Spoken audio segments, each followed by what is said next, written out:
Yeah, okay, somebody's getting fired. Very funny, guys. Hello everyone, and welcome to The Internet Report, news that doesn't matter and that you probably shouldn't care about. Here on The Internet Report, we put you first by serving you the sloppiest seconds that my last month of doom scrolling has to offer, summarizing countless hours of pointless online drama so you can get back to the news that actually matters. He challenged me to a golf match. He can't hit a ball 50 yards. Look, I'd be happy to have a driving contest with him. I got my handicap. Blah, proper name, place name, backstory stuff. Bad example. Given that we're all collectively standing around democracy's lowering casket, bidding our final farewells, we should probably start with something light today, like, Dr. Disrespect admitting to grooming a minor. Okay, who writes these? That's right, a second plane has hit the content creator community. Or is it third? Fifth? Honestly, there's been so many creeps exposed in the last few years that I've just lost count. It's starting to feel like once someone hits a certain number of followers, they should just automatically be put on the sex offender registry to save everyone the disappointment and paperwork. Apparently, being a millionaire adored by countless fans, having a gorgeous wife, and standing at 6'8" tall wasn't enough for old Herschel. Oh no. There was still one minor achievement still outside his freakishly huge grasp. Back in June of 2020, the popular streamer was banned permanently from Twitch for an undisclosed reason, sparking a wildfire of conspiracy theories that remained officially unaddressed over the following years. Then, seemingly out of nowhere, ex-Twitch employee Cody Connors tweeted this on June 21st. He got banned because got caught texting a minor in the then-existing Twitch Whispers product. He was trying to meet up with her at TwitchCon. Despite not name-dropping anyone, it was clear that the target of this accusation was Dr. Disrespect. On June 24th, Midnight Society, a company co-founded by Dr. Disrespect, tweeted that they had recently been made aware of allegations, had performed an internal investigation, and had decided to terminate their relationship with him. This announcement received a very mixed response, with many fans and creators demanding that Midnight Society justify their actions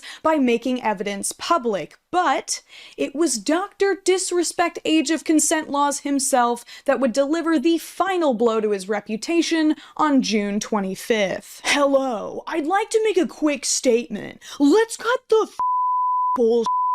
As you know, there's no filter with me. I've always been upfront and blah blah blah, emotional appeal to the parasocial relationship he has with his audience and the false sense of familiarity he has with them to soften the blow. First and foremost, I do want to apologize, PR bullshit, etc., etc. A lot of people have been left in the dark about what happened yesterday with Midnight Society and we made the painful decision collectively to have me step down. This is the equivalent of telling your friends that the breakup was mutual after getting dumped. Midnight Society did not seem to indicate at all that this decision was a team effort. Let's see, yada yada yada. Were there Twitch Whisper messages with an individual minor back in 2017? The answer is yes. Okay, cool. That's all I needed. Where's my gavel?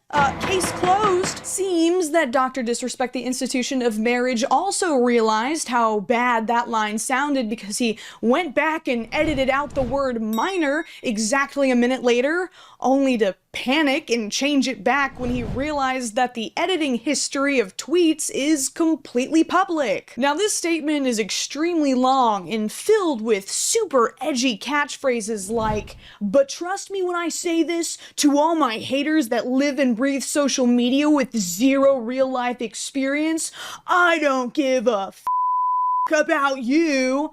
Or my personal favorite, "They want me to disappear. Yeah? Right. Cue sick guitar riff, pyrotechnics fade to black." It's actually kind of insane to watch him try to spin the narrative, rally his followers as if he's some kind of underdog, instead of an extremely wealthy, influential adult who took advantage of a teenager. Apparently, there were no real intentions. The conversations just sometimes lean too much in the direction of being inappropriate. Nothing illegal happened. He insists that calling him a predator or a pedophile is a gross exaggeration, despite going through the full catalog of excuses rattled off by any creep that gets caught by Chris Hansen with their pants around their ankles. Something I gotta tell you. I'm Chris Hansen with Dateline NBC, and we're doing a story on it. He has nothing further to say. But I think what's more interesting than what's in this statement is what's not in this statement. Despite a vocal minority still insisting that the downfall of this unlicensed doctor is due to cancel culture run amok, his tweet omits a lot of context that could easily clear his name. For instance, explaining that he just wasn't aware of the person's age when he was messaging them, or sharing the content of the messages. The fact that he doesn't present these defenses and uses such nebulous language all but confirms the worst case scenario. That, as a former Twitch employee put it, as reported by Rolling Stone, he was made aware by the individual that they were underage during the conversation, after which he indicated that this was no problem and continued on. At this point, YouTube has demonetized Dr. Disrespect's channel, and despite his confidently insisting that he will be back to making content after a little, "Sorry honey, I DM'd a minor, will you still love me if I take you to Bora Bora" hiatus, I sincerely hope that this was his last stream.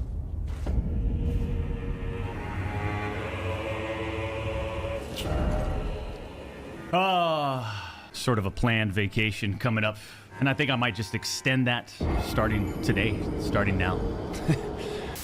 But before we continue, I'd like to take a second to talk about today's sponsor, Dragon City. They've added a custom Funky Frog decoration to the game just for you guys, and you can scan this QR code to get it right now. That's right, a special decoration from my channel that will go perfectly with all the magical habitats and buildings in your city. There's nothing like building a virtual empire filled with powerful dragons to give me the illusion of control over my life that I don't actually have. Dragon City lets me collect, hatch, and evolve over 1,000 unique dragons, then test their strength in PvP battles with other dragon masters to dominate the leaderboard. You can also unleash powerful dragon skills and strategies to conquer challenging quests and events. With over 450 million installs, you will be joining a vibrant community of players who you can make alliances with to unlock exclusive rewards. Download Dragon City by clicking the link in the description or scan the QR code to get the Funky Frog decoration instantly. But that's not all, you'll also get 15,000 food, 30,000 gold, and the very rare spaceship dragon to start your Dragon Master journey. So what are you waiting for? Embark on an adventure filled with enchanting quests, ancient legends, and mythical creatures by downloading Dragon City today.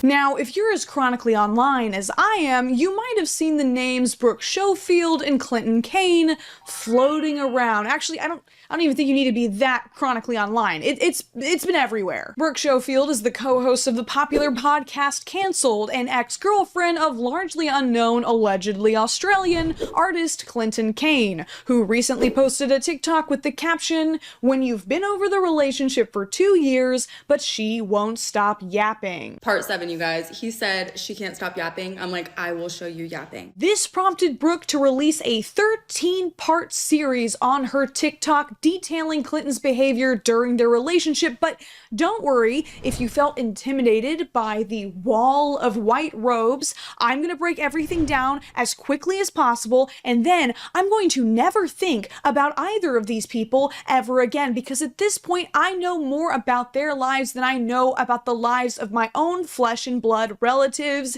Here we go. Brooke says that she was a fan of Clinton when he first reached out to her over Instagram DMs and even offered to fly her out to Vegas, which she declined. After constantly messaging her over the next few months, Clinton invited her to a show he was performing in LA. Brooke said she was far more impressed with him in person and agreed to see a show the next day, which ended with them drunkenly making out in a club. Clinton told her that his mom, dad, and brother had all died the previous year. After taking her on an extravagant date, Clinton messaged her afterwards saying that he had just found out that he had COVID and insisted that she quarantine with him at his hotel. They soon transferred from the lavish hotel to a beachside Airbnb, with Clinton acting extremely possessive the entire time. During a traffic stop, Brooke was shocked to find out that Clinton had lied about his age when a cop revealed that Clinton was actually 3 years younger than he had told her. Later, Clinton threw a tantrum when Brooke was looking at her phone during dinner, using his supposed traumatic past with a neglectful mother as an excuse. This was a pattern that would continue throughout the relationship, with Clinton having intense breakdowns and accusing Brooke of triggering them by acting like his mother. Clinton then went on a podcast with Zach Sang, trauma dumping about his experience of attending his family's funerals over Zoom due to COVID travel restrictions. After Brooke posted a TikTok with Clinton, the comments section informed her that he had cheated on his ex with 15 other people, including Brooke, which Clinton admitted to. Later, she overheard Clinton begging his manager to get the Zach Sang interview taken down, and when she investigated, found a commenter who claimed to have grown up with Clinton, that his Australian accent was completely fake, and that his mother was very much alive. After instigating a fight to escape him, Brooke went home to do a little digging and found out that Clinton was not only not Australian, but almost every detail of his entire childhood was completely fabricated. But when she tried to confront Clinton, he gaslit her so intensely, she decided to stay, though they would later break up when Brooke found out that Clinton had been cheating on her with several other people. During the breakup, Brooke pretended to have been in contact with his dead mother, and this bluff succeeded in getting Clinton to admit that only his father had passed away, and time!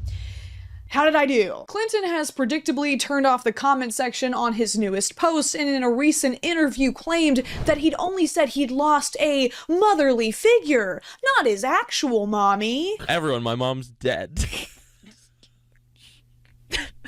Just say it, Zach. Say it to my face. An excuse likely insufficient to salvage his career, though I'm sure he'll be doing whatever this is, pretending to be Australian in the spotlight for as long as he can, and we are all worse people for having devoted even a fraction of our limited time on Earth to his existence. Sorry to interrupt you, mate. Love you.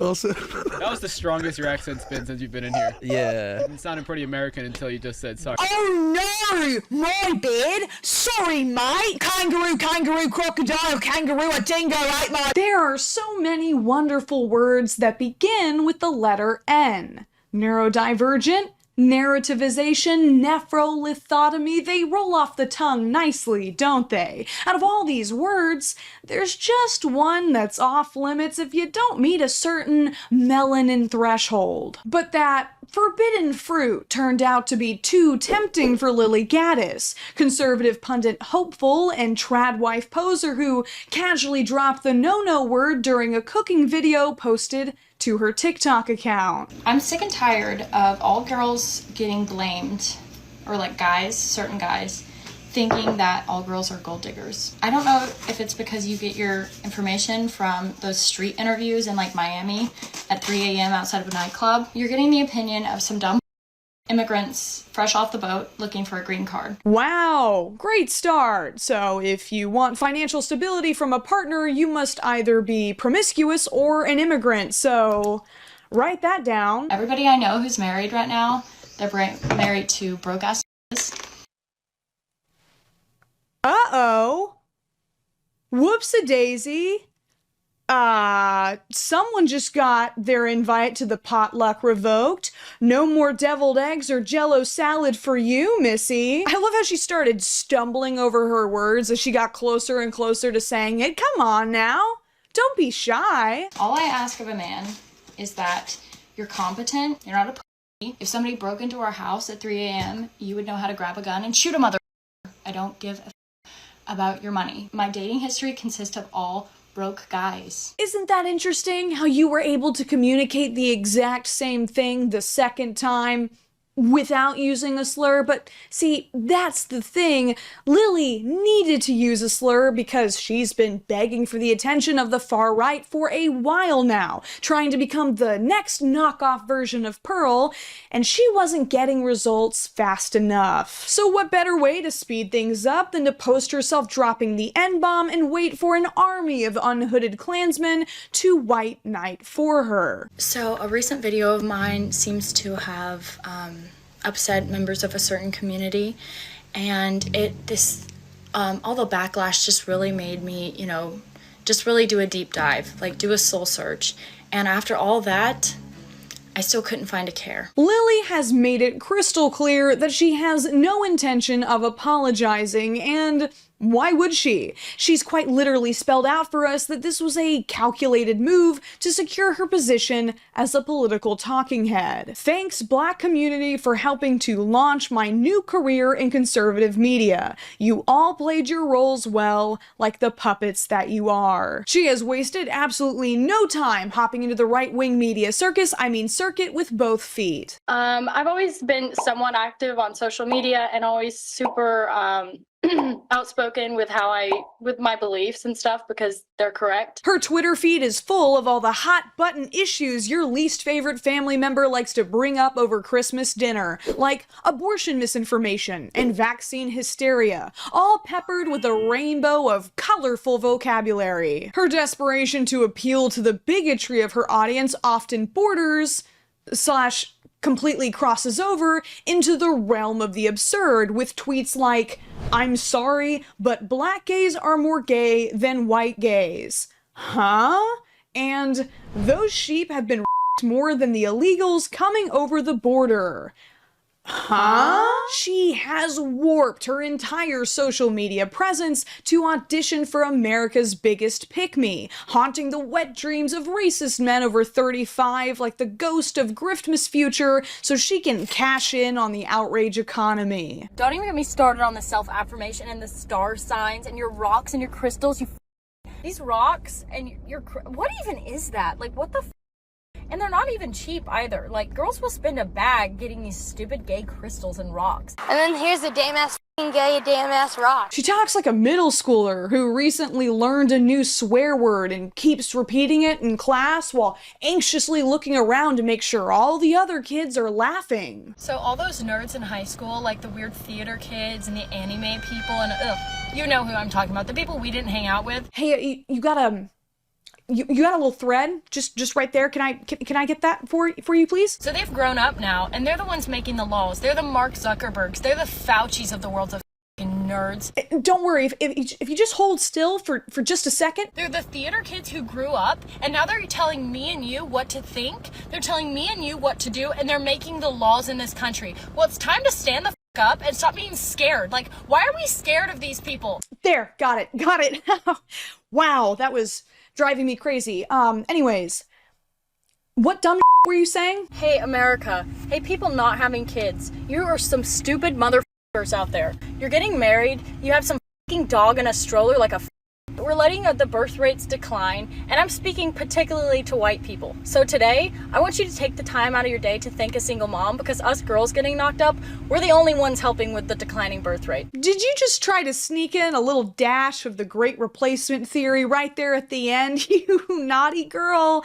That's super cringe. But despite hitting all the right talking points, Lily might have shown her hand a bit too much, because while her antics might impress the average Twitter Blue subscriber, larger conservative media outlets like the Daily Wire aren't so eager to take the bait. Any woman who wants to be a TikTok influencer is by definition not a traditional wife. Traditional wives, along with not having TikTok accounts, also don't use vulgar language, especially in public. Just because somebody manages to make a video that upsets the left, that doesn't mean that they should be embraced as a hero of the right or as a conservative influencer. Isn't it sad when you have to tell your audience, hey guys, we can't be friends with everyone who says the N-word?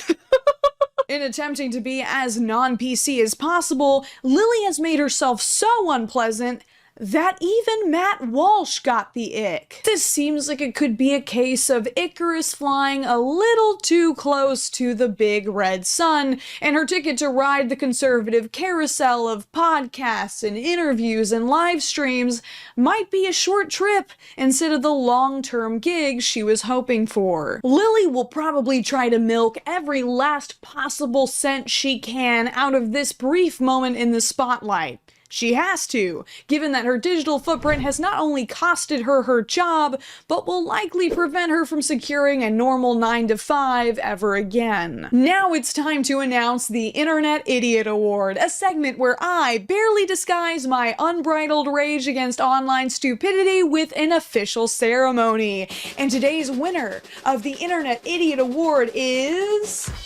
Dr. Kenny Smiles. Now, Dr. Kenny was actually put in timeout by the commentary community several months ago for his sexual harassment of female clients and employees. Now I'm crying mess. Yeah, now you're all flustered, like we just f***ed or something. I don't know about you, but there's only one orifice on my body that I want my dentist to be involved in, and he shouldn't have to unbuckle his belt to access any of his tools. Recently, Dr. Kenny has come under fire again, this time for targeting a barista with some unwanted drive-through dentistry. I have a question. Can I fix your teeth? I'm sorry, what happened to... Hello? How are you? I used to be a barista like you, then I took a pumpkin spice latte to the side of the head. I've been looking for somebody to do so. I do that so good. Oh my god. I'm dead serious. I'm serious, dude. I would slay that. Please, because I've missed 2 teeth, but I know, you missed your laterals, so your canines grew and like had to be shifted into their space, and it just is not like ever gonna look good. Now, if you saw that and are thinking to yourself, wow, she's really excited to get her teeth fixed, you have never worked a customer service job a day in your life. She's pulling the classic nod and smile maneuver, yes-anding him through the drive-thru so she can go back to work because she's at work. When losers like Dr. Kenny film people at their jobs for views, they not only create a captive audience, but also a captive actor who has to play nice for the camera because they're on the clock. And this becomes extremely apparent when Kenny Boy whips around the drive-thru to broadcast his own generosity. So I decided to turn my car back around because I got a little bit more of a surprise in store for her. It's not your birthday? I think today's your birthday.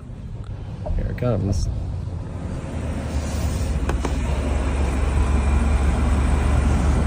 Where the f*** is she going?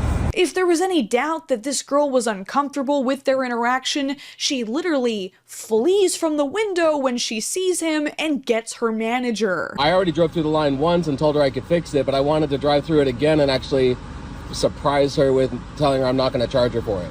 You don't understand, sir. She missed her cue. She's ruining my epic video. But I don't know if she's still here or not. I was here 5 minutes ago. Is that you that have your camera out? Yeah. Yeah, that's probably why she didn't come back over here. But it's what this creep with the camera did after he was informed that the barista was not interested in his services that showed his true colors. I don't get people. She would not come to the window, and her boss came instead. Sometimes if the camera's out, something good might happen. It's not always bad. Well, you snooze, you lose. You snooze, you lose? Your head must be far enough up your own ass to perform a hands-free colonoscopy if you thought posting this would make you look good. He tried to publicly shame her to his audience of over 700,000 because she didn't appreciate him insulting her appearance to promote his business. Of course, this spectacularly backfired and the video has long since been taken down, but I'm sure this isn't the last time that Dr. Kenny will damage what's left of his reputation. Dr. Kenny smiles? More like Dr. Kenny frowns, and we're done. This has been the Internet Report. Thank you all for watching, and make sure to comment down below what you think I should report on next time. Remember, here on the internet, nothing's real, nothing matters, and no one